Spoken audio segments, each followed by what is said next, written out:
There was a time I would walk into the room and instantly shrink. I would sit at the table, but I would feel invisible, convinced everyone else belonged there more than I did. Have you ever felt that way? Like confidence is a gift that skipped you. You see, what I discovered is this. Confidence is not something we're born with. It's a skill. And the beautiful thing about a skill is that anyone can learn it. Today, I want to share my journey from doubting myself to leading boldly and how you can start building your own confidence step by step.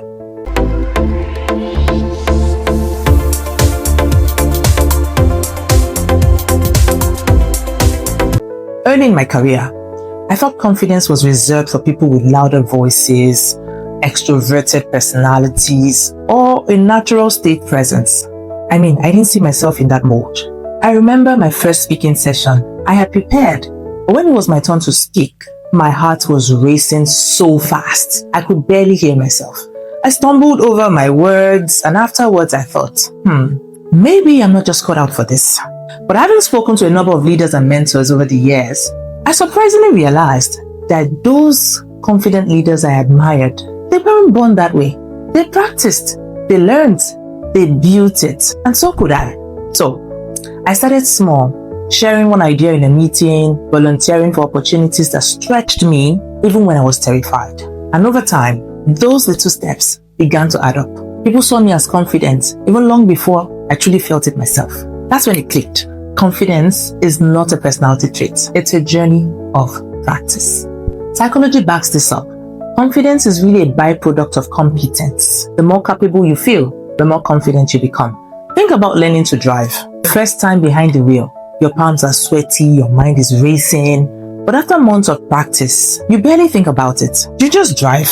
That's confidence, built through competence. And it's the same with public speaking, leading a team, or even handling tough conversations. The more you practice, the better you get.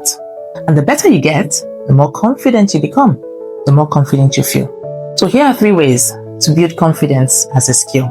Firstly, start small and be consistent. Confidence is not built in a leap. It's built in layers. For me, it was raising my hand once in a small meeting. For you, it could be speaking to one new person, sharing your idea, or practicing a skill for 5 minutes a day. Every small win builds your foundation. Secondly, rewrite your inner story. For years, my self-talk kept me small. You are not ready. Don't embarrass yourself. But I began to rewrite that story. Instead of saying, I can't, I told myself, I'm learning. Instead of I don't belong, I reminded myself, I've earned a seat at this table. Your inner voice can either shrink you or stretch you. Choose the voice that helps you go. Thirdly, treat failure as training. Confidence does not grow by avoiding mistakes. It grows because you survived them.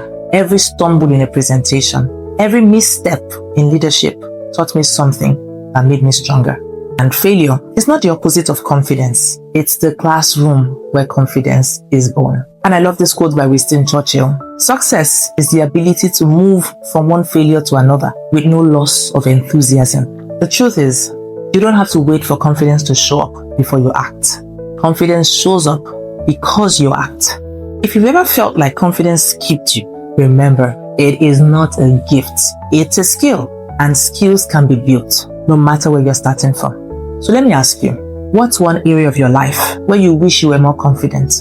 And what is one small action you can take this week to start building that muscle? Drop it in the comments. I'd love to walk this journey with you. And if you're ready to grow unshakable confidence and unlock your true potential, let's do it together.